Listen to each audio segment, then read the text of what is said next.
What's going on, good people? What's going on, good people? What's going on, Giants fans? Let me know if I'm good. You know how we do it, man. Let me know if the audio's good. Let me know if the visual's good. Let me get a thumbs up. Let me know if we good, man. How's everybody doing? How's everybody doing? I see you guys already going.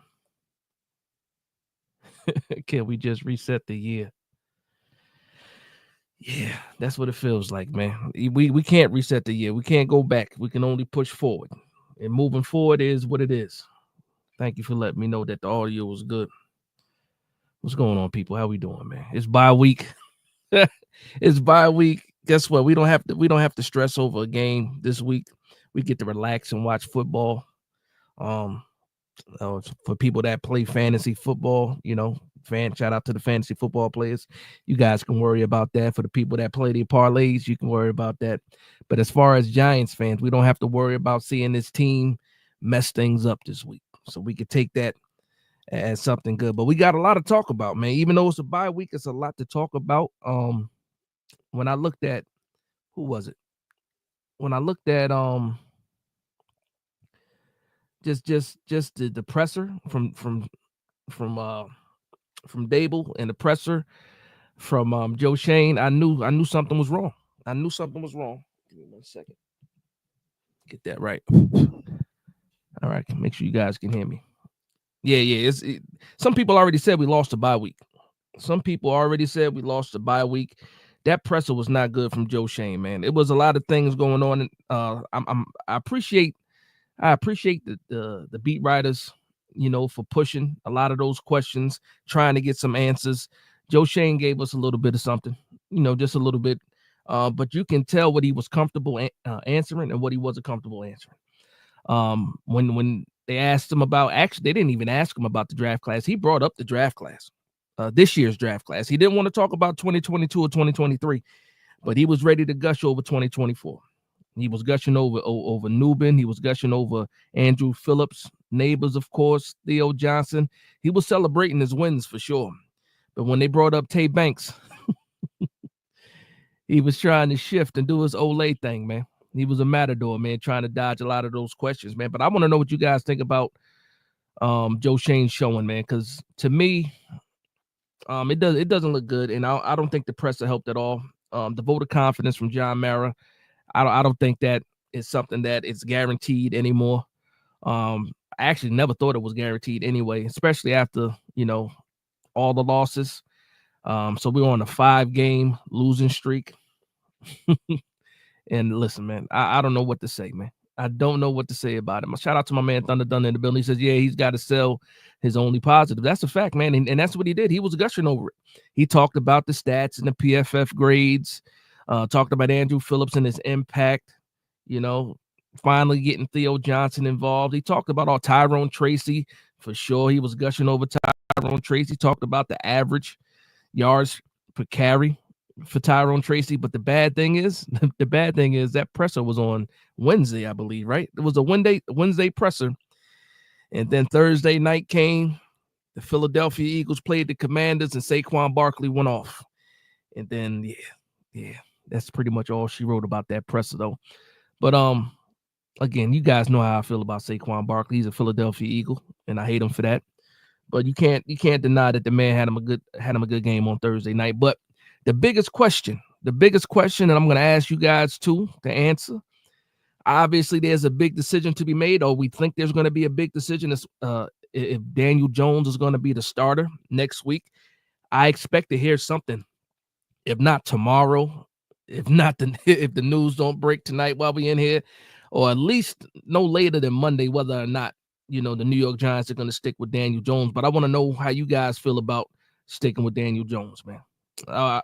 Do you think not even what you would do? What do you think the New York Giants are going to do? Do you think they go ahead and sit down Daniel Jones? Not what you would do. I'll ask you that after this. I just want to see what you guys think the New York Giants are going to do with Daniel Jones. Thunder says team doesn't trust him or the head coach. You know what's crazy about that? Actually, it's not even crazy. It seems that way. It seems like if they keep things going the way that they're going, a lot of people already feel like the locker room is lost. for me, I don't think we're there yet, but I think we're almost there. You're seeing guys speak out, um, and I don't even know if we had the infamous players only meeting yet. I don't believe we had anything like that. I remember, um, was it Dexter Lawrence talking about, with the Deontay Banks thing, that it was handled. The guys handled it, but have we heard anything about a players only meeting? No, right? Education Unpacked says they are that clueless. That's what it feels like, man. That's what it feels like. Shout out to my man Born for Sports in the building. What's good, bro? And I'm ready for tomorrow. And for those that don't know, we got a stream going on tomorrow on TP Way the Giants channel. So make sure you subscribe to TP Way the Giants. A lot of people, a lot of Giants content creators. They're gonna have a, if you want to call it, a powwow, a therapy session. I'm gonna call it a little bit of a civil war, because we don't agree. All of us don't agree with the same things, and we got a lot to talk about tomorrow. So make sure you guys tune in for that. Again, that'll be myself, TP Wade the Giant, my man Born for Sports. Cop Pizzle is going to be there. Sneaky G is going to be there. My man the Juke is going to be there, and it should be a lot of fun. So make sure you guys tune in for that. For sure, for sure. Let me do a quick roll call to the people that are in the building. Shout out to the family that's in the building. What's going on, Shamari? John May, what's going on, John? We're active on Twitter today a little bit, right? Has had some discussions going over the mock draft that I put out on Twitter. Got a lot of views. A lot of people were happy with the mock draft that I put out today. I wish I had the clip of it. I don't have it, but yeah, if you guys follow me on Twitter, or X is now that it's called, I put out a mock draft earlier today. It was the Cam Ward friendly mock draft, and a lot of people seem that like that mock draft. So make sure you guys get a chance to check that out. I should have put the graphic up though. But yeah. Let me know how you guys feel about it, man. What do you think the New York Giants are gonna do? Are they gonna actually bench Daniel Jones? Is it gonna happen? Let me know, man. Let me know. Born for Sports says I'm ready too. He says time to discuss that real talk. That's a fact, man. Because listen, yeah, over the last couple of weeks too, man, it's been some good banter between the Giants community. All love at the end of the day, anyway. Even if we disagree with certain things, me and Born for Sports are on the same page though on a lot of things. So I know I got his back tomorrow. He got my back tomorrow for sure. But we gonna handle some business, man, because there's a lot to talk about. There's a lot to talk about. Shout out to my man Christopher Tony in the building. He says, "What's up, BDK? Let's go bench the former QB named Danny Dimes. Danny Dunn. That's his name. Danny Dunn. No more Danny Dimes. We'll see what happens though." And the funny thing about that is, because a lot of people say go to lock. Go to lock. For me, I'm not. If it wasn't about the politics and the money, I would probably go straight to DeVito. I would probably go straight to DeVito. And it's not even that DeVito gives us the best chance to win. It's just that I would rather see DeVito. He's the youngest guy. We kind of know what Locke is. We know what Daniel Jones is. DeVito, he's a work in progress. Maybe he's a guy that can continue to develop on the back end of a roster. I'd rather see him. Plus, it seems like people tend to react to DeVito when he's on the field. So, that's just my idea. Doubt that's going to happen. Politics and money always going to rule the day. And most likely, if Daniel Jones is benched, it's going to be Drew Lock for sure. My man, Nikito TV, do you think Shedeur can turn this around? Shedeur is number one on my list. And for me, I don't see myself changing on that. Absolutely, man. You know what? And it's not even just Shedeur. I just think quality, consistent quarterback play turns this thing around. Now, if you want to throw in a high value prospect, absolutely. But I think quality, consistent, good quarterback play to great quarterback play definitely turns this thing around. But there's obviously a lot more pieces than just that. For sure.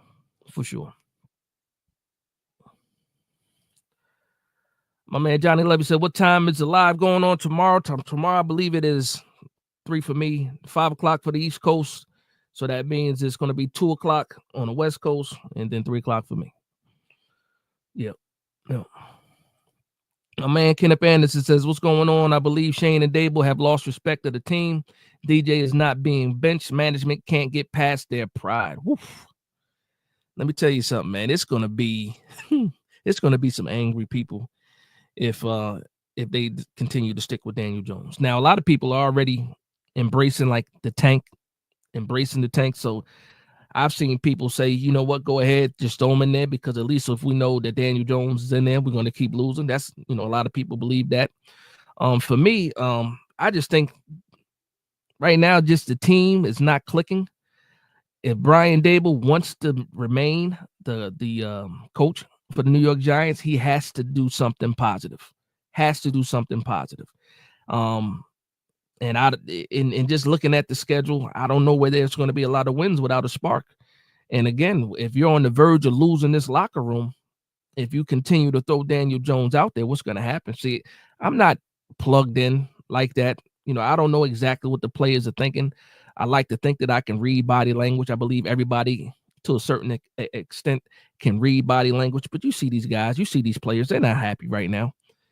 They're not happy right now, especially on the defensive side. And they can't even be all that mad because the defense has not, been up to par, but they have definitely been playing better than the offense. And when I look at what this defense is doing, like when you stop the other team on third down and you get that ball back to your offense, you expect them to do something with the ball. We saw it with the Pittsburgh Steelers. Punt after punt after punt with the Philadelphia Eagles early in that game. Punt after punt after punt. You keep giving the offense the ball back. Cincinnati Bengals as well. Punt after punt. And the offense does nothing with it. And then ultimately the defense breaks down. They're on the field too long, or guys just get tired. And then, the levee breaks and then the flood begins. And that's how we've been losing these games, man. We have lost sight of the complementary football. If the offense was just 50% of the complement of the defense, then we probably win at least 2 or 3 more games this season right now. You know what I mean? If we just played that well. But again, we haven't seen too much of that. Not too many games where we played complementary football. Born for Sports says Ward, Sanders, Milroe, my only first round quarterbacks I'm taking. I got Ward, I got Sanders as first round quarterbacks. Milroe, I have him as a fringe guy. He's a guy that can absolutely go as high as the top 10. Or you can see him possibly just right outside of the first round. I think after today, Alabama went off, but it was against Mercer. Again, I'm a Tide fan, so it is what it is. But when we get to these college playoffs and these guys got to really show their stuff, I think that Milroe has a chance to, solidify himself as a first round quarterback and possibly a top 10 quarterback, depending on what kind of showing he has in the college playoff. But he is third on my list as well, though. I just don't have him. He just fringe, just right outside the first round. Right, it's a lot of raw talent that needs to be developed. And if you're the New York Giants, are you trying to take that chance? I don't know who the coach is going to be. If it's Brian Dable, then I actually like the Milroe pick a little bit more if we still keep Brian Dable, because that's Brian Dable's type of quarterback. But if we don't keep Brian Dable and we're just looking for the next franchise quarterback, I'm picking between Ward and Sanders. That's especially if we stay at where we're at right now with number 2. Now, if we decide to win, to win some games or something like that, and we end up with like the 6th, 7th pick, then we can start having this discussion of whether or not you want to throw Milroe in there. I have some people even say that they rather just have Travis Hunter. They take Travis Hunter and take a chance on a quarterback, later on in the draft. But to that, I will say this: when you're looking at guys like Nussmeier, he's a guy that could possibly be a second-round quarterback. Carson Beck, which I don't want any parts of Carson Beck, not at all. Don't want no parts of Carson Beck. Jackson Dart, it's probably like a 4th rounder. When we talk about that, then it's not as sexy of a pick if you're getting a second day quarterback. Nah, if I'm picking in the first round and I'm picking that high, give me the top quarterback prospect of this class. But Travis Hunter, man, Travis Hunter had himself a day too, man. I don't know if anybody watched those Colorado games today. Travis Hunter went off. Shedeur Sanders had a good game as well. He started off that game too. The first play of the game was a pass and an interception. And then after that, the light switch turned on, and Colorado was on full go, and they pulled out a good win. But even at the post game interview, they weren't happy with the performance, even though they won by 25 points. they weren't happy with the performance. Felt like they left a lot of plays on the field, especially Travis Hunter. Travis Hunter only gave up 120 yards this whole season until this game. This game, he gave up 3 catches. His first touchdown in the season that he gave up was today as well, and he gave up 72 yards, and he was not happy about it, even though he scored 2 touchdowns today. Even though he went off today, he was not happy, and that's what you like, man. You like guys that hate to lose more than they like to win, guys that are highly competitive. And the funny thing about it is when I look at the top of the draft, say if the GM, if it's Joe Schoen or if it's a new guy, if they don't fall in love with one of these quarterbacks, you get me a guy like Travis Hunter. Obviously, I want the quarterback, but if we're not going to get a quarterback, give me Travis Hunter, man. Give me Travis Hunter, and I'm putting him as a cornerback, not necessarily a wide receiver. If you want to put him at a wide receiver in a pinch or something like that, then fine, because he can absolutely do that. But I'm drafting him to be a cornerback. Let me know how you guys feel about that, though. My man, Luan's big blue fan says Tommy Cutlass. That's a fact. Now, that's me, man. I'd rather go Tommy Cutlass, man. Shout out to Jersey, man. It might just be my bias. It might just be my bias. He says, we need another big weapon. Are you talking about? Let me get back out here to the top of this. Shout out to El Jefe in the building. Says, Big Dash, salute my brother. Salute to you. Salute to you. But yeah, man, this, again, bye week. We can relax.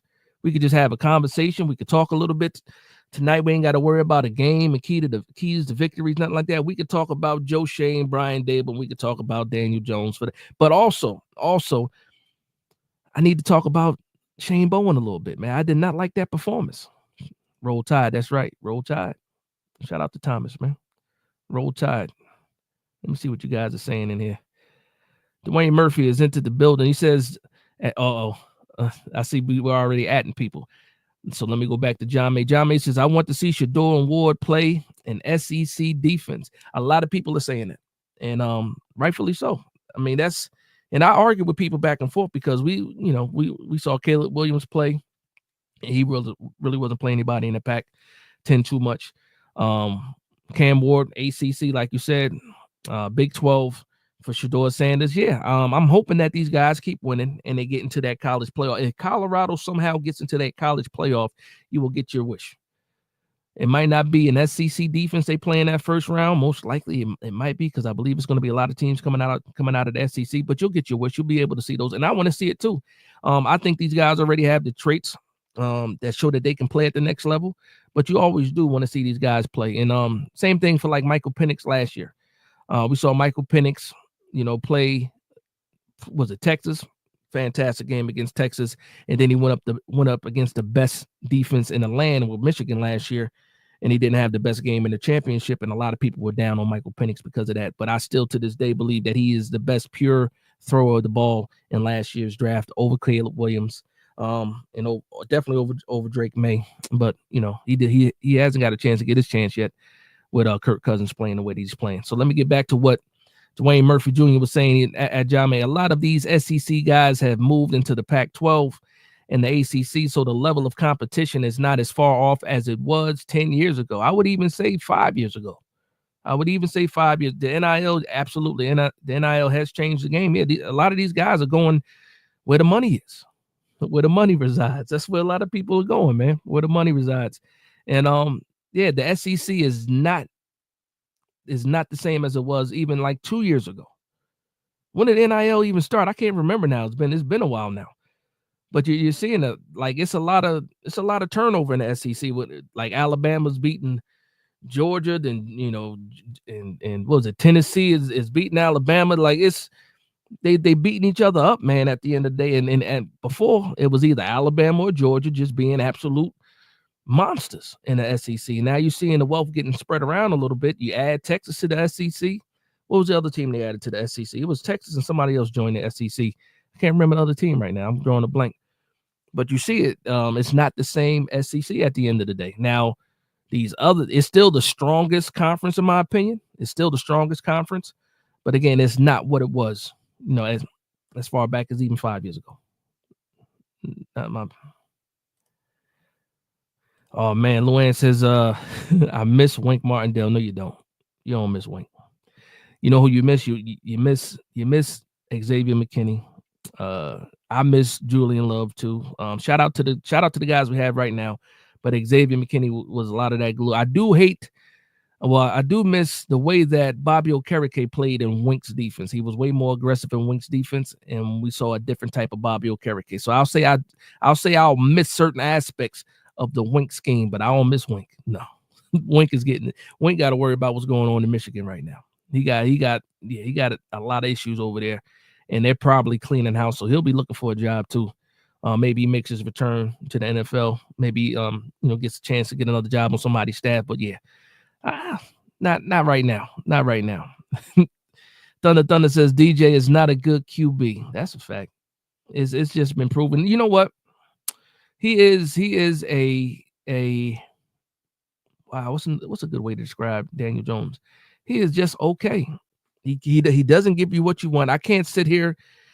Yeah, actually, no, I'm lying. I can say that he's terrible because he's done a lot of terrible things. He's had some bright spots, but overall, I can't even try to sugarcoat it, and I apologize for even trying to sugarcoat it. Yeah, I'm not even going to do it. Yeah, it's bad, and it's over. It's over for sure. It's over. Christopher Tony saying what's up to everybody in the chat. Shout out to my man, Chris. Thank you for the $2 super chat. He says, why hasn't Isaiah Simmons been fully utilized? That's a fantastic question. We only see him on certain occasions. We saw him last week because we were playing Jaden Daniels, and you saw him get in there and play the spy a little bit. But they haven't found a permanent role for him. And I think a lot of that has to do with how good Tyler Nubin and Pinnock are playing. Then also the way McFadden and Okereke are playing. And then also how good Phillips is playing. So you got a solid slot, you have solid linebackers, and you have solid safeties. And the one thing about Isaiah Simmons is he a linebacker? Is he a slot corner? Is he a safety? Well, all these positions are pretty much taken care of. And now you got this guy who's a mercenary just floating around, and you can't get him the snaps. And the funny thing about it is I think he should be on the field, but let me know who you take off the field in order to put Isaiah Simmons on there. I think McFadden is playing well enough. I think Okereke is playing well enough, even though he could be better. But you're getting good safety play now. Last week we didn't have Pinnock, and Belton was in there, and Belton is an absolute liability. And so maybe he could have played that role, but yeah, we're not seeing him. And you're absolutely right. We're not fully utilizing him. And the other thing is this: he's on a 1-year deal. We don't know exactly what Shane Bowen's plans are or what Joe Shane's plans are. If everybody is retained. And also, you got to sign him back. And if you got the safeties playing well, the slot corner playing well, he's pretty much like the odd man out, in my opinion. But let me know what you guys think too, man. You guys can answer Chris's question as well in the comment section. I'm curious, like for me, man, I like to see what other people are thinking, like to know your thoughts and stuff like that. So let me know what you guys think about Chris's question as well, man. I'll leave it up there for a little bit. Patrick Grove says we need a talent like Cam Ward. I like Cam Ward, man. Again, if you weren't here earlier, I'm like Shedeur Sanders is my number one quarterback in this draft, right? But Cam Ward is right there. If you want to say they're 1A and 1B, I will give you that. So a lot of people have Cam Ward above Shedeur Sanders, and I can't even be mad at that because I understand the the way he can improvise. You don't see that at the same level with Shedeur. Now I saw today where the offensive line was breaking down for Shedeur, and he was able to escape and make some plays downfield still. I was happy to see that. But Ward seems even more comfortable. A lot of people call him a little bit too lax in the pocket, but he's a calm guy. He doesn't panic. And that's something that the New York Giants need. So, again, I think both of these guys will be fantastic for the New York Giants, that being Sanders and Ward. And hopefully, God willing, one of those guys are the quarterback for the New York Giants next year. Hopefully, if it's meant to be. Hopefully it's meant to be. Nathan Brooks says DJ is a nice guy, just not good enough. That's what it is, man. And guess what? It's not from a lack of trying. Like I might get mad at Daniel Jones, but I'm not mad at Daniel Jones because at the end of the day, he is who he is. We would like him to be better. I would like him to play more consistently, but he just is what he is. And we can't sit here and act like he is not trying his best. It's just that his best isn't good enough. His best just isn't good enough. Not what we need right now. Dwayne Murphy says, put Simmons in for Deonte Banks. That'll send a message. You don't want Simmons out there on an island. He can cover in spurts, but you don't want him out there for real. I like the joke though. My man Matthew Cohn says, or is it Cohn or Khan? He says, heck, they were letting Neil rot, and he wasn't he wasn't half bad last game in a better position. You know what? That's something we could talk about too. Yeah, Evan Neal did not have a bad showing. A lot of people are saying that. The PFF grade is also showing that. For me, early on, he did get beat, but it seemed like he did get more comfortable as the game went on. And again, ultimately, you weren't yelling at your TV at Evan Neal. So that only tells me that when you're not yelling at certain offensive linemen, that means they're doing their job at least. And I think he did. I think he did have a good showing, and hopefully he can get better. Again, at the end of the day, he says he was the 7th overall pick. I'm mad at him. A lot of you guys are mad at him. We're mad at him. But if he can actually get better, please do. Please do. Because you're still, 3 years into his career. If he can actually turn around and Priscilla can actually make him better, then what are we talking about here? At the end of the day, for me, if I end up being wrong about Evan Neal and he ends up being good, fantastic. Because at the end of the day, I can be wrong a million times as long as the New York Giants are better. That's how I feel, man. Actually, all of the time. Shout out to the $20 super chat. No comment made. Thank you for the support. Thank you for the love.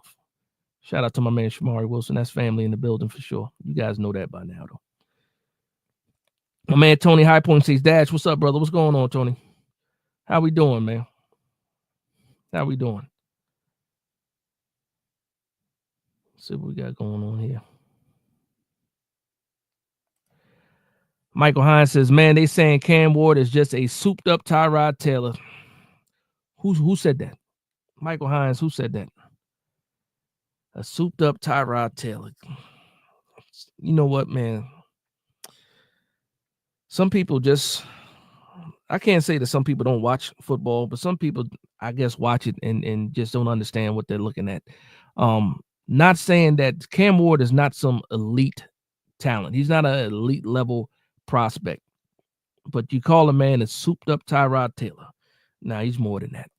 He's a lot more than that for sure. And I like Tyrod Taylor coming out of Virginia Tech all those years ago. I wanted him to back up Eli Manning, if we're being honest. But yeah, saying Cam Ward is a souped up Tyrod Taylor, nah, I don't agree with that. Yeah, I don't. I can't do that. And that's not a knock on Tyrod Taylor either. It's just that it's different. You see it. You see it with Cam Ward. You see it week after week when he's playing. He's carrying that Miami team. He is carrying that Miami. Miami's defense is trash, like absolute trash. They got to put up 30 points, 40 points a game just to win because that defense is so bad. I don't know, man. I think Cam Ward is way better than that. We got to give Cam Ward a little bit more credit than that. And again, I'm not calling him elite. I'm just saying, he's better than that. So Cody says, thank you for the $5 super chat. Cody says, if Drew Lock were to start and go on a winning streak, oh boy, what should the Giants do about the QB position with a pick outside of the top 10? That's a good question. So I'm assuming, again, you're saying that quarterback is off the board. I'm assuming that's what you're saying. Quarterback is off the board, and we got to go for another. In that case, I'm looking at the draft class. The draft class is very good when it comes to the defensive line. There's some good prospects there. Depending on how far we drop out of the top 10, though, cornerback is probably going to be number one outside of quarterback for me. So it's either it's the quarterback, the cornerback, then it's going to be defensive line. A little bit later, I'll say linebacker again because McFadden is good, Bobby Okereke is good, but what's behind them? We don't have any playmakers behind them. Edge rusher is another thing too. If we don't bring back Azeez, I'll probably put edge rusher above linebacker for sure. Just positional value. I definitely go edge too. So yeah. So if we don't go quarterback and we're outside of the top 10, it's going to be the cornerback position, defensive line for sure, because Dexter Lawrence needs some help. Nacho is not getting it done. Shout out to Chapman, but he's not getting it done. D-line, edge. Actually, I'll start again. Without not going quarterback, cornerback, edge, linebacker. I'm sorry, edge, defensive line, linebacker. Yeah, do it like that. And then I wouldn't mind bringing another wide receiver on board too. Definitely got to go offensive line too, because we got to start getting ready to replace guys like Illuminor, because he's going to get older. Also, he's only on a 2-year deal. We got to figure out what we're going to do at guard with Van Roten. Now, if Evan Neal turns out to be somebody, and then obviously next year Andrew Thomas comes back, do you slide Illuminor in at right guard and Neal at right tackle, or do you switch that and put Neal at guard? I still think they need to put Neal at guard just to see what he looks like there. But we'll see what happens. But that's my answer to that question. That's my answer, to that question. That's a good question, though, too. He said, Dwayne Murphy says a souped up Tyrod Taylor will be an MVP in this league. Souped up. How souped up we talking about? So when you say souped up and also Tyrod Taylor, I'm thinking it's a little bit negative. But I'm saying Dwayne is taking that as positive. So I mean, yeah, maybe. Said if Tyrod Taylor was 6 inches taller, he would have. You know what? Tyrod is what, 6 foot, maybe 6'1". And the funny thing is, with me, when I look at Cam Ward, like people think Cam Ward. Well, to me, Cam Ward look on the field, he looks bigger than what he really is. Like Cam Ward's really almost like only like 6'1", almost 6'2". Like 220 pounds. He's not a real tall guy. But Tyrod Taylor's probably just over 6 foot himself. So if he was 6 inches taller, that's a little. You don't even got to give him that. Maybe 3 inches taller. But listen, I like Tyrod, man. I did. We pissed him off and he left though. That's for sure. Yep, that's a fact. He gave me the stats for that game. Yeah. Patrick Rose says trade. He said trade at all costs to get the draft position for the top QB. Now that's another thing. So say the New York Giants decide to win some games and we're picking at 5. Right now the teams that would be ahead of us if something like that happens would be teams like the Jaguars. You also have the Patriots, and those guys already have their quarterback. So if one of those teams end up in the number 1 spot, the New York Giants have a trade partner. They have to make it a sexy offer though, in order to get up there. So if everything stays the same, we just got a good chance at right now. If we're picking at 2 right now, if everything the way it is right now, the New York Giants will get their pick of the litter. If the Jaguars don't trade out of the number 1 spot, we will get our pick. If we want to decide to go with Ward, Sanders, some people say Hunter, some people even say the cornerback out of Michigan. We got a chance. For me, it's quarterback or nothing. Quarterback or bust is what they say, right? That's what I'm saying. Quarterback or bust, especially if you're picking in the top 2. Menace King says Sam Darnold as a bridge quarterback for Cam Ward would be great.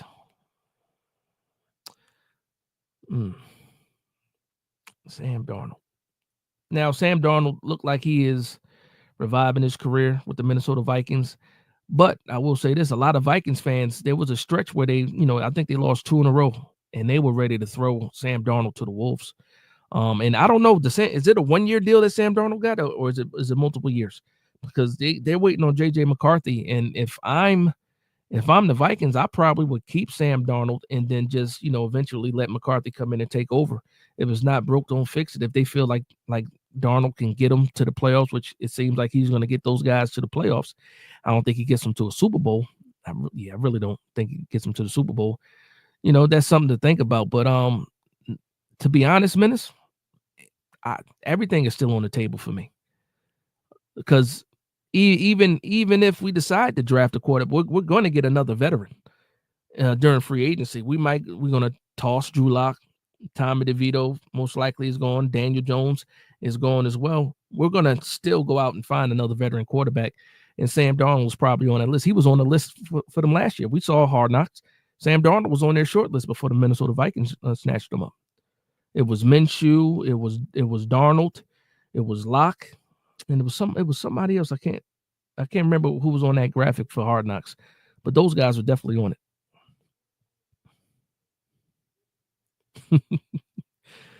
Thunder says, "Effort, take a linebacker early for once."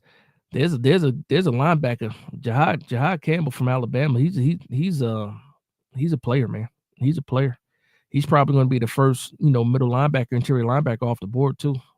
And the funny thing about it was I was watching some other rankings of these linebackers, and a lot of people were saying they didn't have him as high on their list, and just his play in this season so far he was like maybe top 6, top 10 linebacker going into the season. A lot of people have absolutely switched their rankings, and now he's the number 1 linebacker for a lot of people. I haven't looked at linebackers like that. I only know about him because I watch Alabama. But yeah, also he's a Jersey kid. So I like that. Thomas Darby says Evan Neal needs to try to play guard.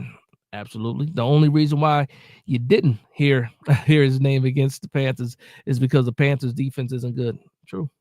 Listen, a win is a win. A win is a win. We've seen him be terrible against terrible teams.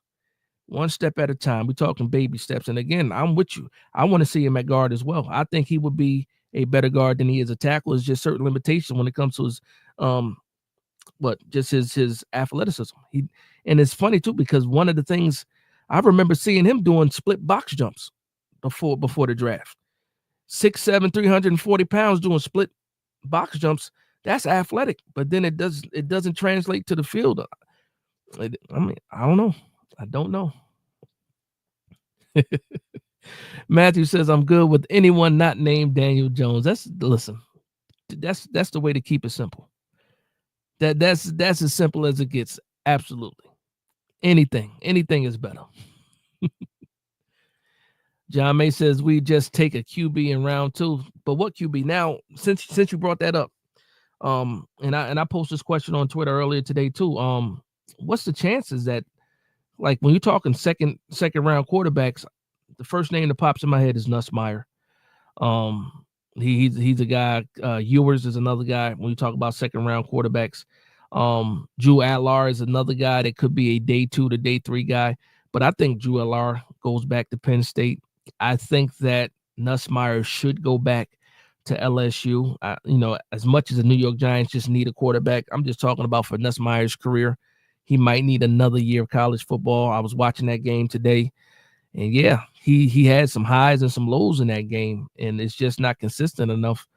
But right now, if you're QB needy, and depending on what his agents say when they get to the point, he's probably going to come out. I think he should stay though. That's just me though. Oh, he brought up, yeah, Chris. You reading my mind, Chris. He said, "What are your thoughts on Jackson Dart?"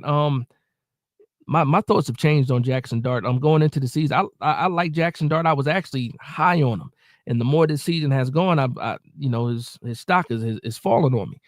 I think the best thing for Jackson Dart, he can't go back to school. He's a 5th-year senior, if I'm not mistaken. I know he's in the senior year. He might even be a 5th-year senior.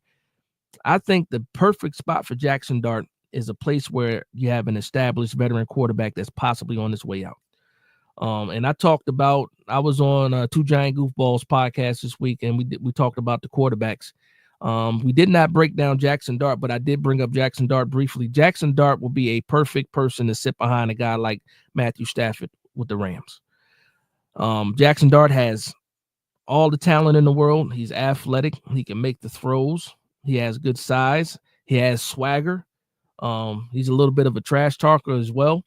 I like everything about Jackson Dart. Actually, he's not doing anything great yet, and that's pretty much the class when you explain it to me. This is just my opinion. But Jackson Dart, if Jackson Dart came out this year, well, he has to come out. Jackson Dart right now today is probably a 4th-round quarterback, in my opinion. 4th rounder.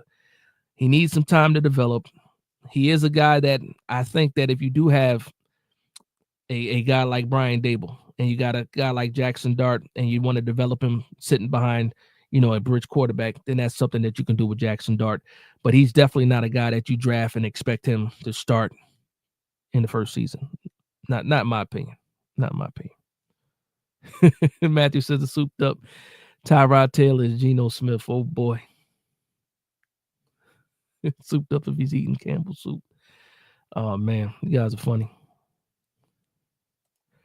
Patrick Grove says Cam Ward gets better every season, unlike many who regress. Yeah, no, absolutely. Just think about it. If Cam Ward comes out last year, he's probably a 4th-round quarterback, a day 3 quarterback, and somebody probably gets a steal and he probably gets to develop.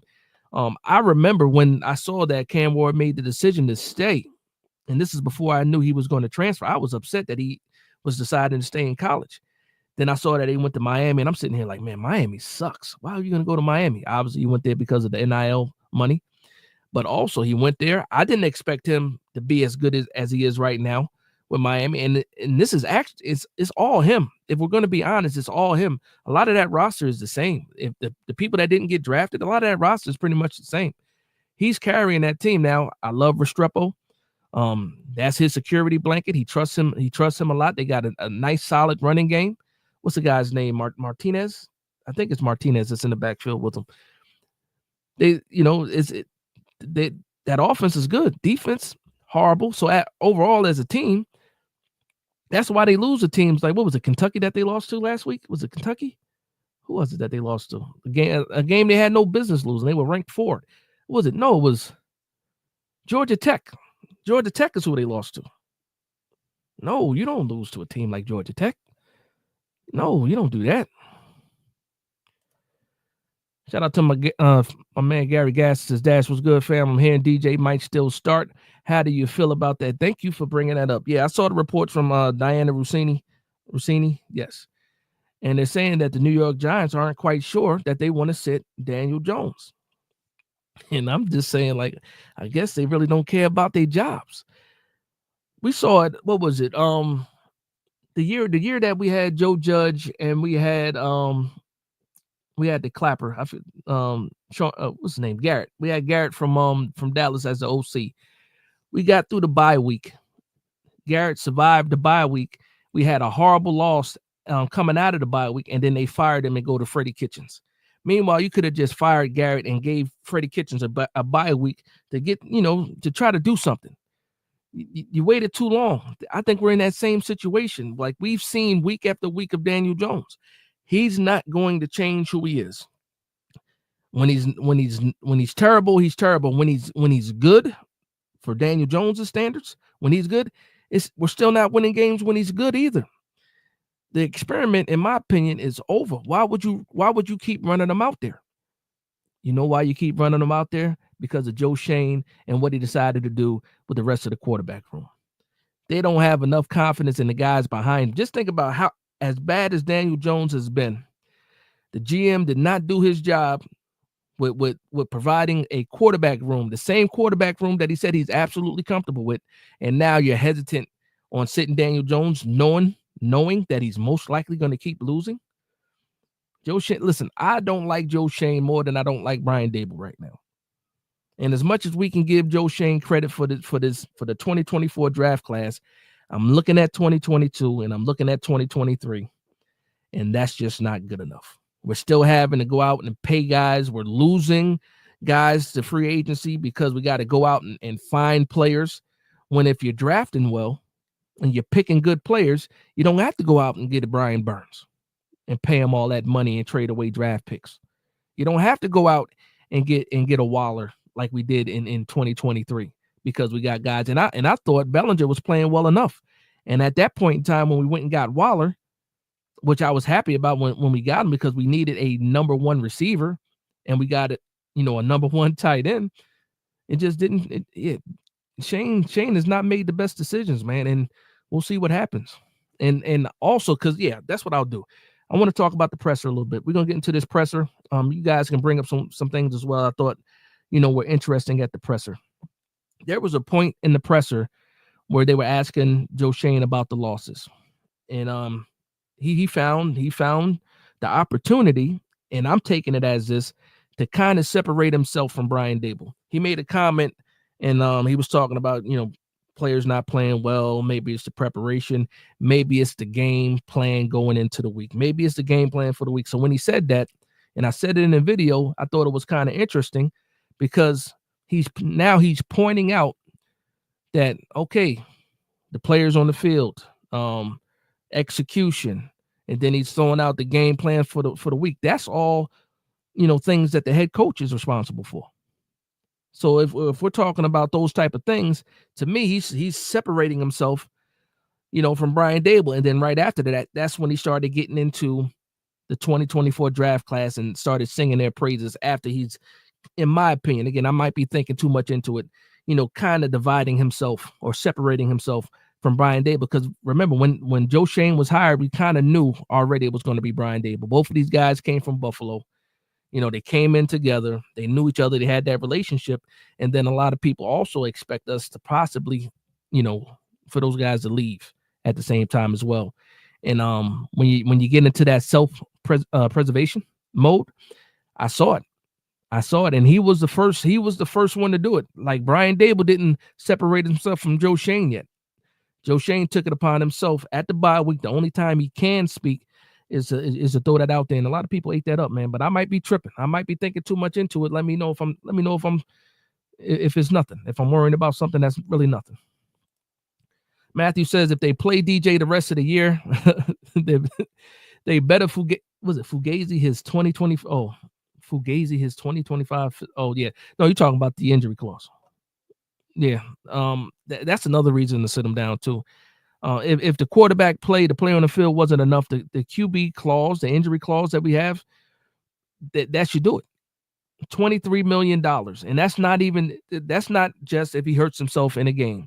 If he hurts himself at practice, if he hurts himself somewhere in the facility, anywhere, if he slips on a wet spot, walking to the cafeteria and hurts himself, we are on the hook for that money. Anything that happens within the facility, on the field, we're responsible for that money. And for me, you shut him down. We're running QB power. He thinks he's I don't know, Lorenzo Neal, the way he's trying to run over people now. And then, like, for him, if he gets hurt, it's an extra $23 million he's getting paid, or that we're responsible for. So why would he care? The more money, the merrier for him. I got to get caught up a little bit. Let me go to the bottom of the chat. Actually, I can't go all the way to the bottom. You guys are going off in here. Actually, I'm gonna get caught up and see what you guys are talking about now. Man, Derek, shout out to Derek Jones, man. What's going on, bro? He says Daniel Jones simply played the way he's always. Yeah, that's him, man. It is what it is. We saw 2022. I'm sorry, we saw 2022. We caught lightning in a bottle, made it to the playoffs, had a couple of big games. A lot of people talk about the Colts game. Giants fans chanting MVP in the stadium, heading to the playoffs. Beat up on the Vikings. Well, not even beat up on the Vikings. Beat the Vikings in Minnesota, and then we got mollywopped against Philadelphia the week after that. Matthew says Stevie Wonder has better vision. Dwayne Murphy says Joe Schoen has more Gettleman-like qualities than people like to or want to admit. He was always talking like he's the smartest in the room. Yeah, smartest one in the room, despite showing very lackluster results. Nah, that's a fact, man. They put up the clips again. I know. You was it Dwayne? You said it. I think you said it a couple lives ago when we were talking about Hard Knocks, going back and watching Hard Knocks. I think that might have been you that said it. And we were just talking about some of those meetings they had in Joe Schoen's office. And if you read the body language around the room, guys, Joe Schoen really thought that he was the smartest in the room. He really was. When, he didn't think people were going to pay that much for Barkley, and they did. The famous quote, we didn't pay Daniel Jones $40 million to turn around and hand the ball off to a $12 million running back. That was a bar then. And now you see things blowing up in his face now. You see it blowing up in his face. And you know what? That's funny, because now that I think about it, he had that pressure on Wednesday, and he knew the Eagles and the Commanders were going to play. Maybe he wanted to get ahead of things, because had Barkley had the game that he had, and then Joe Schoen had to go to the podium after that, oh boy, it would have been even worse for him, for sure. Derek says, I think the season was always going to be a throwaway season. That's why Jones and the crazy play. Oh, that's why Jay. Yeah, I mean, if you want to call it crazy, yeah. The play calling has not been fantastic. I've said that I have not been happy with Brian Dable. But more, you've seen guys get open. We've seen it. And shout out to Kurt Warner last week. Every time there were guys open on the field and Daniel Jones missed them, he pointed it out. And then Rich Eisen on his podcast after the game, a couple of days after the game, was saying that, there's guys open on the field and Daniel Jones can't find them. That's what Rich Eisen said. And everybody's seeing it, man. Everybody's seeing it. And even the most loyal supporters of Daniel Jones, the most loyal supporters of Daniel Jones are finally, snapping out of it. They're snapping out of it, man. Derek also says, he says the losing is all on Shane and Dable, because if Daniel is so terrible and you can't win with him, why did they keep putting him out there, and why extend his contract? He says, see it, and says it has to be Shane and Dave. Now that's where my flip flop came. So after the 2022 season, I was sitting here thinking like, okay, so it's 2022 season, New York Giants win a playoff game. You have Daniel Jones here. I remember the rumor came out that Daniel Jones was asking for $50 million. And I was like, no way do you pay Daniel Jones $50 million. I said, right now you offer him some deal, you tag him. That was a lot of people were saying just tag him. But, we had the situation with Barkley, and neither one of them wanted to sign. And then, Daniel Jones signed first and Barkley got tagged. Well, in all honesty, how it should have played out was that, Barkley signed last minute and then Daniel Jones gets tagged. And then we see what happens in 2023 and we're not in this current situation. But you're absolutely right. They decided to give Daniel Jones $180 million, and we are where we are right now. And a lot of people say they need to draft their own quarterback. Once you sign Daniel Jones to that kind of contract and that kind of money, he is your quarterback. So now we just need to see what's going to happen. If Mara decides to keep him, that's where we're at right now. And again, there's a lot of conspiracy theories going out there. Like if we run Daniel Jones out there, that means that John Mara has given them the real stamp of approval. And they're just waiting so they can draft their own quarterback. I don't think that's true at all. I think that these guys, especially Brian Dable, if he wants to stay, they almost have to win some games. They have to. And I know what that means for draft positioning, but I'm just saying if I'm Brian Dable, I can't trust that if I lose out or if I only win one more game or two more games, that I'm actually going to be safe and I'm going to have a job. I'm going to be the New York Giants coach again moving into 2025. I don't care what John Mara says. He made that comment, and we lost 3 straight games after that. Actually, 4 straight games after that. So he's probably going to renege on that. That's what's probably going to happen, man. Let's see. Said Daniel was the patsy, the scapegoat, the fall guy. Yeah. But he's not like an innocent fall guy, though. He's played a part in it. But I see what you mean by that. It's definitely not just him. And I know we've had this conversation before, Derek. It's not just Daniel Jones. I'm 100% with you on that. I'm just saying he is still a big part of the problem.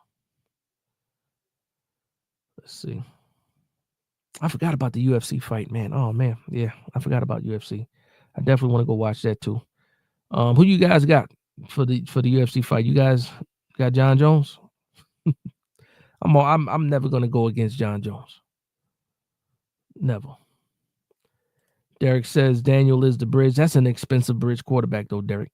Expensive bridge.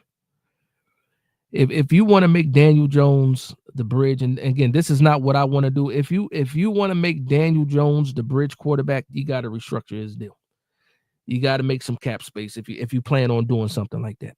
You can't turn, because next year his cap hit is like $47 million. I don't have the numbers in front of me.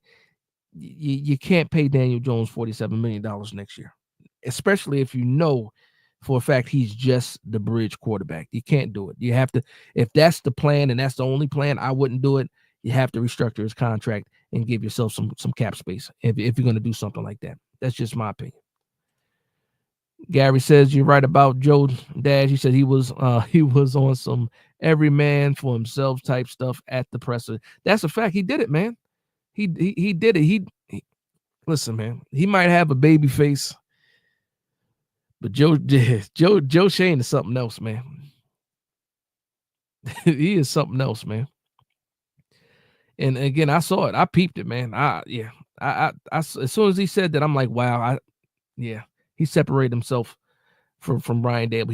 He's talking about this draft class, all these grades, the team's not winning, then he's talking about execution. That's a setup for me. And listen, self-preservation is self-preservation. We see it in everyday life all the time. Somebody is getting thrown under the bus almost every minute of the day. Self-preservation, man. But it's just nasty work, in my opinion. Nasty work. Patrick just says, just be finished with Daniel Jones. Nah, that's a fact, man. Matthew also says, he said he can make a few plays a game, but he won't carry even himself. Yeah. Education Unpack says Mara doesn't fire before Thanksgiving. Stay tuned. Yeah, I can see that too. Listen, we got Tampa Bay, and then we have the Dallas Cowboys on Christmas. If we lose, on Thanksgiving. If we lose both of those games, what's that? That's 7 games in a row, 7 losses in a row. There's no surviving that. And the bad part about it is, do you think we can beat the Tampa Bay Buccaneers? I actually think we got a better chance of beating the Cowboys than the Buccaneers, because I don't know if Dak Prescott is going to be back for the Thanksgiving game. He might not be. And Cooper Rush is trash, and we actually lost to Cooper Rush before. That, you know what, that might be the game that we actually win. Is Thanksgiving, and I don't know when the last time we won a Thanksgiving game. It's been a while. Matthew says DJ's dead cap is better than keeping it. Yeah, it is. He said get a bridge veteran on a small money deal and draft a QB. No, you're absolutely right. Says that's DJ's dead cap next year is $22 million, better than latching on to him for 2 more years at 40. That's fact, and it's 47 next year. 47. Now we do have, like, it's not an issue of having the money. Like the cap, we got a lot of cap space. 2025, we got decent cap space. 2026, we have even better cap space. I believe we're over 100. Was it? We're over $100 million in cap, $100 million in cap space in 2026, but we don't have, we got to sign a lot of people in 2026. I believe we only have like 9 people with deals in 2026. You got to fill the whole roster. It's going to be an entirely different looking team, in 2026. But it's not a money thing. It's just that let's get DJ out of here and let's be done with it, and let's move on. Cooper Rush versus Tommy DeVito on Thanksgiving. That's disgusting. Well, that's depressing. You said depressing. I'm going to say disgusting. That's disgusting.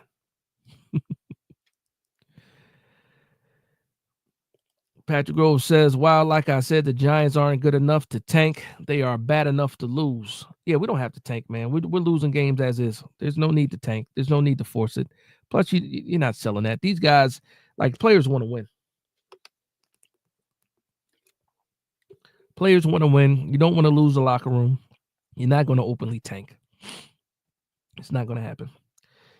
Derek says, but whether they win or lose, Shane and Dable have been exposed because they have to take the fault for putting out a guy who kept causing them to lose. If they win it, if they win, it does not expose Danny. It does expose Danny if they win. It absolutely does. They can sell it if. Yeah, absolutely. So say they bench Daniel Jones and they're able to win games with Drew Lock or Tommy DeVito. That absolutely exposes Daniel Jones, and then they can sell that to John Maris. Like, see, look, he's the guy that's holding this team back. Now, to your point, they're the reason why he's still here. He can point the finger right back at him. It's a rock and a hard place, but we're going to see this thing play out real time and real soon. Real soon. Sean Jackson says, "What's up, Big Dads? We should actually thank DJ for not fooling us this season. In 2019, DJ fooled us and played well enough for us not to draft Justin Herbert in 2020. In 2022, he fooled us to extend him." Nah, that's a fact. Listen, I was one of those people, man. When we got Daniel Jones in 2019, and he played Week 3 against the Tampa Bay Buccaneers, and he brought us back to a victory. And then the next week, he went and kicked the Commanders' butt. I was all on board. He had a solid season. You know, I believe he led the rookies quarterbacks with touchdown passes. I think he had 24, 27 that year. I can't remember right now. And people kept talking about the 18 turnovers. Yes, it's true. But after coming off of that rookie year, I was on that same boat with a lot of people saying, you know what? You kind of got to see what the guy can do. Can he repeat it? Can he grow off it? Because he wasn't terrible his rookie season. And a lot of people look at his rookie season now and say, you know what? He's not even the same quarterback. He was taking chances and he was a gunslinger. He was throwing the ball all over the places. We thought we were going to get that guy. You fire Shermer, you bring in Joe Judge, you bring in Garrett, and Daniel Jones turned into what we see today. Who knows if there was a better Jones out there? We didn't get a chance to see it, though. And then a lot of people also say that we just should have did back-to-back double dip with the quarterback and just drafted, you know, just drafted Justin Herbert and have both of them. What's going on, side guy Bryce? Says, how good is Navy? Because you know they would love to be the team that ends Army's run. You talk about who did Navy play today? Who did they play today? I didn't see Navy's game today. I think Navy beat one of those teams is doing pretty well this season. I can't remember which one it is now. Is it Navy or Army that's doing? Which team is doing better? It's usually Navy, I think, that does better than Army. I might be wrong though. I haven't watched too many. What's that? The American Division? I think that's what it's called. American Conference, something like that. Patrick Groves says Daniel Jones was a victim of coaching malpractice. You can say that. You can say that. We gave him a lot of chances though, but you can say that. Christian Wright says, fire Joe, promote Brown. He's called out Joe's F-ups, and he's been right each time. I said I could agree with that. The one thing, and Brandon Brown came in highly touted out of Philadelphia. You know, another young up and coming executive. And I would have been all for that. Now, if you do something like that, you would have to. I think you would have to do that now and see how he finishes the season. You know, let him be the interim GM or something like that. I think if you finish the season, you decide to clean house. I think Brandon Brown is, you know, like I said, throw the baby out with the bathwater. I think he becomes a casualty as well, just because he was in this, you know, regime. And they want to clear out the whole thing, and I think that's the one thing that is stopping Brandon Brown from, you know, possibly being the guy if they fire Joe. They want to completely clean house. Shout out to my man Black Freezy in the building. When I tell you guys about the Shakedown Media, sports media, that's my man Black Freezy and them guys over there. So make sure you guys check out the fantastic Shakedown. They are, again, Giants content creators. Make sure you check out those guys. These guys have been doing it a long time, and these guys actually gave me the confidence to talk Giants football. Again, I was on Twitter. We were in a lot of chats, talking back and forth, talking football. These guys have been doing podcasts for a while, actually. And then again, I used to call up to their show, kick it with them a little bit, and gave me that extra confidence to talk about the New York Giants football. So shout out to them, man. Shout out to them.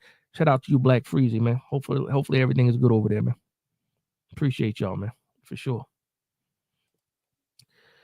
Derek Jones, Danny gave them the best chance to win. Win what? The draft lottery. That's what. That's true. That's true. That is true. Yeah, I saw that. That is right. Navy did lose today to Tulane. I had Tulane in that one because Tulane has actually been playing pretty well this season. Been playing pretty well. Tulane. Yeah, I did see that. That's right. Menace King says, don't know if you answered this question already, but Ward or Sanders? I personally think Ward is better and can elevate a team more than Sanders, plus the drama with the Sanders. Menace, I've been fighting this fight for weeks now. And listen, this, I'm not arguing with you. For me personally, I like Sanders more than Ward. I like Sanders more than Ward. But I would take either one of those guys on the New York Giants. I think either one of those guys make the New York Giants better. A lot of people like Ward more because of his ability to improvise. I'm not comparing him to Mahomes, so I don't want people to think that. But when you look at when the play breaks down and he's able to escape and look downfield and make big plays downfield, it looks like Mahomes. Not calling him Mahomes, because people will say they'll clip it and say Big Dash is calling Cam Ward Mahomes. No, I'm not. No, I'm not. I'm just saying when you look at when the play breaks down, he is one of those guys that can improvise and still make big plays downfield.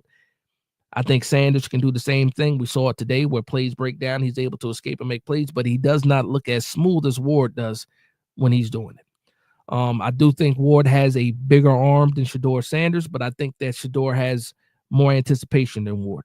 So it's a struggle, but I would absolutely take either one of those guys flat out. So I'm not going to argue about that now. The part that I will argue with you about is when you say the drama with the Sanders. That to me, that is make believe. A lot of people will take how they feel about Deion Sanders and then just impose that on Shedeur. Once Shedeur makes it to the NFL after draft night, after they shake their hands, when it's time to go to these buildings, Shedeur has to stand on his own too. His father is not coming with him. So that Sanders show that a lot of people keep referring to, I think it stops. I don't think that's going to be something that actually happens. I could be absolutely wrong at the end of the day. But I think that Deion, first of all, has a lot already to worry about with the Colorado Buffs. Once his son leaves, both of his sons, and then his third son that he calls Travis Hunter, he has a lot of things to figure out. He needs to figure out who that next quarterback is, and he did pick up some quarterbacks from the transfer portal. He has a lot of things to worry about. He can't worry about Shedeur too much once Shedeur is drafted. I did see the clips, the videos talking about, Shedeur being able to go to certain places or places that he was shut down. That stuff sounds good. But at the end of the day, if a team needs a quarterback and they like Shedeur Sanders, they are going to pick Shedeur Sanders, period. And we'll see what happens after that. But I don't think it's going to be as big of a distraction as a lot of people think it's going to be. It's all love, Black Freezy, all love, man. I appreciate you guys for real, man. You guys don't know. Well, you guys do know, man. We had these discussions, man. Shout out to y'all. You got, again, the way I talk about the New York Giants and the way that I'm on this platform and stuff like that, you guys started that with me getting comfortable, finding my voice and stuff like that. I owe a lot of that to you guys, man. So shout out to y'all. And again, if you're not following the Shakedown, go ahead and follow the Shakedown. Again, I wish I had the link. I don't have the link to share it, but I wish I had the link that I could put it up there. So if there's any way you can share the Shakedown link, go ahead and do that for me, brother. What's going on? King One Supreme says Deion definitely leaving after this year. You know what, man? If Deion Sanders left Colorado because Shedeur and them are leaving, I wouldn't be happy, man. I wouldn't be happy with that because he is absolutely changing the landscape in Boulder, Colorado. I think that with the quarterback that's behind him, it won't be as easy as it is when he has Shedeur, but he has enough guys that are transferred there. He got too many of these young kids that he got to come to Colorado for them. If he were to leave those kids out there like that, oh man, I would look at Deion differently, man. Like I understand when he left Jackson wasn't doing what Jackson State wasn't doing what they were supposed to be doing with the athletic program. It was all funny and stuff like that. Yeah, and to your point, King One Supreme, yeah, he should have got the FSU job. Where'd it go? I'm sorry. He should have got the FSU job. He should have been there before he got to Colorado. They didn't want Deion, and guess what? Now the price is even higher. If he ever were to get back to FSU, that price tag, yesterday's price is not today's price if they want him at Florida State now. because it's going to take a lot, in my opinion. If he just doesn't want to, it's going to take a lot for him to leave what he's already built in Colorado in that division. And right now, they look like they might even win that. I'm sorry, conference. They might win that conference. They go to the ACC and have to battle, Miami and Clemson and stuff like that, when he can stay in the Pac-12 and worry about Utah and be dominant over there and get a lot of those kids that he bring out of those southern areas and bring those guys out to Colorado and help, mature and raise these young men. I don't think he leaves Colorado. Not, at least not. It would be such a shady thing to do. I would be disappointed if he did something like that. He's in the Pac-12. He's in the Pac-12 right now. Ian Campbell says Prime already said he prefers coaching college kids over league guys. I understand why. You get to develop and teach these young men. You're teaching boys to be men, and that's one thing that he's selling when he's going into these homes and he's recruiting and getting these kids going to the transfer portal. He's talking to their parents and letting them know that your kid is going to be miles away, because all this transfer seems to be coming from Texas and Florida and all the SEC and schools like that. He's going into these homes and selling them. And so, the kids are coming out to Colorado. I'm personally taking care of these kids. And not only are they getting, to be a part of something big, they're also getting that education. And he sells that, man. And he wouldn't be able to do that in the NFL. And I think Deion needs to be at that college level. That's something that he can do for a long time and impact a lot of lives. So hopefully he doesn't leave and go to the NFL. Now, ultimately, everybody has a goal of getting to the NFL. Well, you would think everybody has a goal to get into the NFL. But for me personally, I think Prime should stay there. Anybody watching the UFC fight right now, let me know who's fighting, man. Because I'm definitely going to wrap this thing up before the main event. I might hang out with Big Pat and them, because I know G Nation's probably doing leather to the face. So I might hang out with those guys after this. If you like to watch UFC, shout out to my man G Nation Sports. He does a fantastic live when he calls the fights. Him and my man Wells, they do a good job doing that, man. So I might check those guys out after this. The main card about to start. Oh man. With that being said, we about to get out of here. I definitely want to see this fight, and I didn't even eat dinner yet, so I need to go ahead and do that, man. I just want to make sure I answer everybody's questions. He said, yes, he truly enjoys. I think so, man. I think he likes that. And as long as he can, I don't know too much about the quarterback that's behind Shedeur Sanders right now, but I know he's from the transfer portal. He has the size. I haven't seen him play yet, but I think he's like 6'4", 200, like 205 pounds, 210 pounds, something like that. But he's supposed to be good. I haven't seen him play yet, but if he can continue to get good talent there, he might be there for 10 years or however long he wants to be able to coach, and however long they're going to pay him. He might be out there, man. So we still got a few fights before bone. Oh, you said the main card. I thought you said the main bout. Okay, so just the main card. Okay. I'm still gonna get out of here though, because I'm hungry, man. I gotta eat. Matthew says, thanks, Dash. Appreciate the content. No, man, I appreciate you guys for vibing with me again. I would be sitting here talking to myself if it wasn't for you guys, man. So I appreciate y'all for hanging out with me. And that's why I like to see what's on your minds. You might have some other channels where they just go and might not interact as much with the chat. I like to interact with the chat. You guys give me things to talk about. I can bounce ideas off of you guys as well. And I feel like, at least for me, that everybody's being heard for the most part. So I appreciate you guys, man, more than you guys know, for real. More than you guys know. Shout out to Joseph Wilcox with $5 super chat. Says, keep up the good work, Dash. I will do that, sir. I will absolutely do that. Ian Campbell says, you F with halal food, Dash. Yeah, I eat halal. I don't always eat halal, but I eat halal. I mean, I like the food. It's a clean way to eat for sure. But I don't do it all the time. Though. I'll be lying to you guys if I said that. But I do eat halal food. Absolutely. But yeah, I'm gonna wrap this thing up, man. Shout out to the people that stayed in here the whole time. Make sure you hit that like button. If you didn't hit the like button already, I can't see the likes. But make sure you hit the like button. That helps with the algorithm. And again, tomorrow we got the live over on TP Way the Giants channel. Again, for everybody.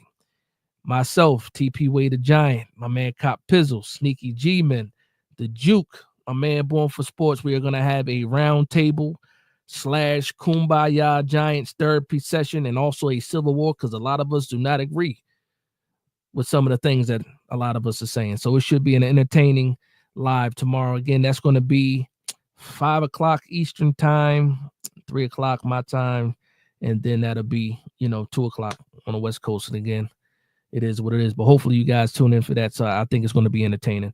But with that being said, I'm going to close this thing out. Make sure I hit everybody up. Make sure I get to these last little bits. Appreciate you, John, man. You already know, John, we talk on Twitter, man.